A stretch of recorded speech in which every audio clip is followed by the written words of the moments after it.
இந்த சிகப்பரிசி வச்சு மாவிளக்கு எப்படி செய்யலான்னு உங்களுக்கு காமிக்கிறேன். இந்த சிகப்பரிசி வந்து ஒரு 5 மணி நேரம் ஊற வச்சுருக்கேன். நல்லா ஊறி வந்துருச்சு. இது மாவிளக்கு செய்யலாம். இது நல்லா இப்போ ஊறிடுச்சு. வடிகட்டலாம்.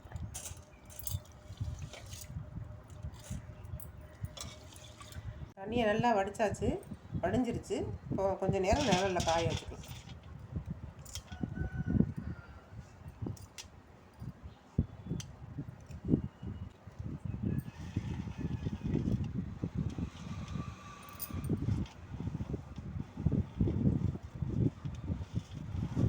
கொஞ்சம் நேரம் உணரட்டும், நல்லா அந்த ஈரம் உணரட்டும், தான் நல்லா இருக்கும். நல்லா உணர்ந்துருச்சு. நீ அடிச்சுக்கலாம். அப்படி இல்லைன்னா இடிச்சும் சளிச்சுக்கலாம்.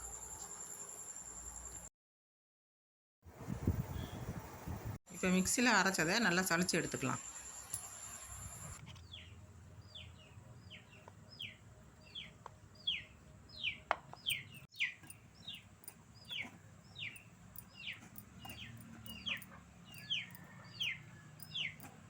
சளிச்ச மாவோட 2 ஏலக்காய்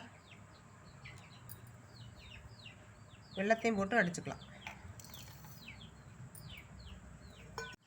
மாவில் வெல்லத்தை போட்டு அடித்து எடுத்துருக்கோம்ல, நீ பிணைஞ்சிட வேண்டியதாக. அதை கொஞ்சம் நெய் விட்டு பிணைஞ்சிக்க வேண்டியதான்.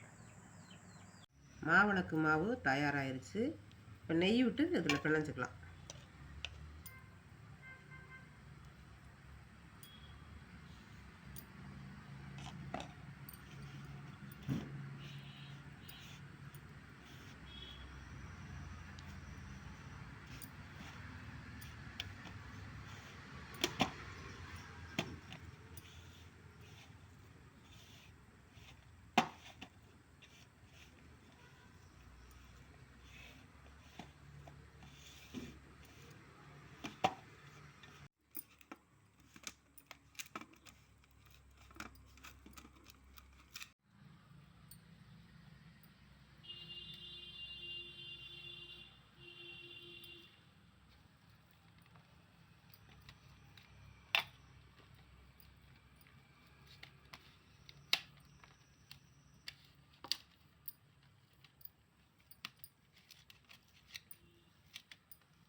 இது மாதிரி பிசைஞ்சு எடுத்துக்கலாம்.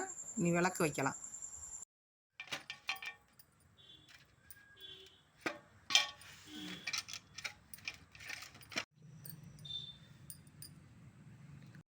சிவப்பரிசியில் செஞ்ச மாவிளக்கு தயாராகிடுச்சு. உங்களுக்கு பிடிச்சிருந்துச்சுன்னா லைக் பண்ணுங்கள்.